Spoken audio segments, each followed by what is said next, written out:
March 3 నుంచి 10 వరకు ఎంఆర్పిఎస్ అనుబంధ విభాగాలన్నీ జిల్లా మండల కేంద్రాల్లో వారం రోజుల పాటు ప్రదర్శనలు నిర్వహిస్తాం.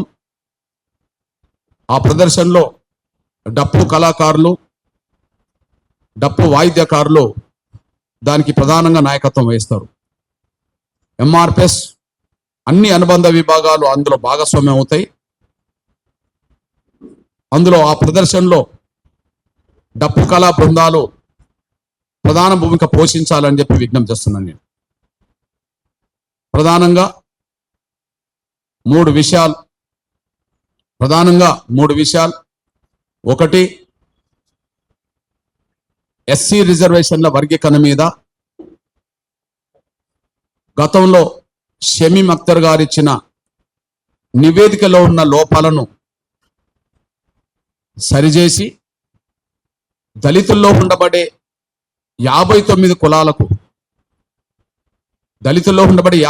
కులాలకు ఎవరికి అసంతృప్తి ఆవేదన లేకుండా చేయడం కోసం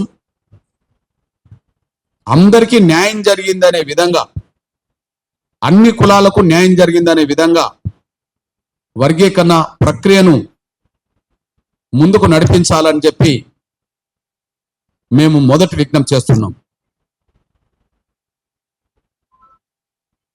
గతంలో షమీం అఖ్తర్ గారు ఇచ్చిన నివేదికలో లోపాలను అధ్యయనం చేయకుండానే సబ్ కమిటీ ఆమోదించింది, కేబినెట్ ఆమోదించింది, శాసన మండలి శాసనసభ కూడా ఆమోదించింది.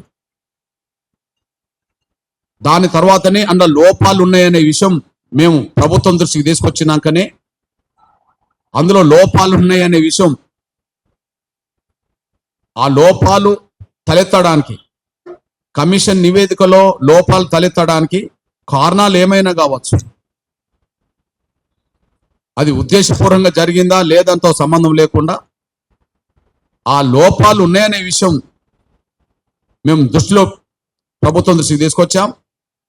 తర్వాతనే మళ్ళీ కమిషన్ గడువు, అప్పటికే కమిషన్ గడువు ఫిబ్రవరి 10తో అయిపోయినా మళ్ళీ కమిషన్ గడువును మార్చి 10 వరకు పొడిగించడం ఆ రోజు జరిగిందనే విషయం కూడా గుర్తు చేస్తున్నాను నేను.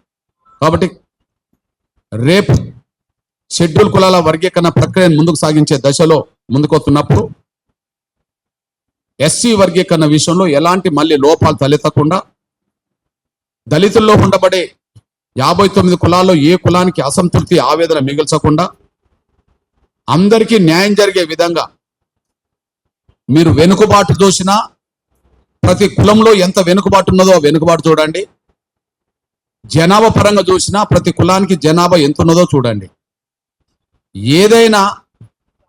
ఏదైనా ఒక కులబద్ధత అనేది అందరికీ వర్తింపజేసే విధంగా ఉండాలని కోరుతున్నాను నేను.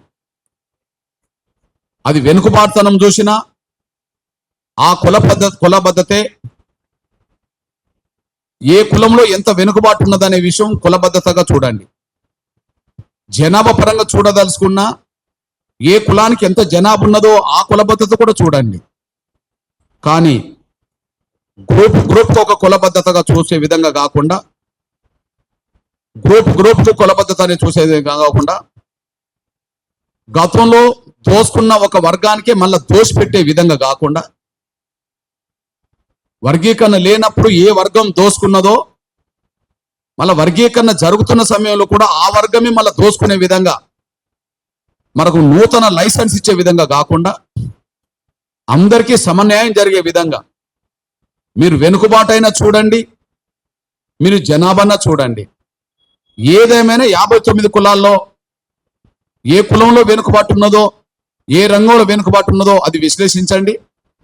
ఏ కులానికి ఎంత జనాభా ఉన్నదో అది కూడా సమాజం ముందు పెట్టండి. ఎవరికి అన్యాయం జరగకుండా చూడాలని మాత్రమే మా విజ్ఞప్తి. ఈ డిమాండ్ మీద 3వ తారీఖు నుంచి 10వ తారీఖు వరకు అన్ని జిల్లా మండల కేంద్రాల్లో నిరసన ప్రదర్శనలు వారం రోజుల పాటు ఉంటాయి. ఆ డిమాండ్తో కూడిన ప్రదర్శనలు వారం రోజుల పాటు ఉంటాయి.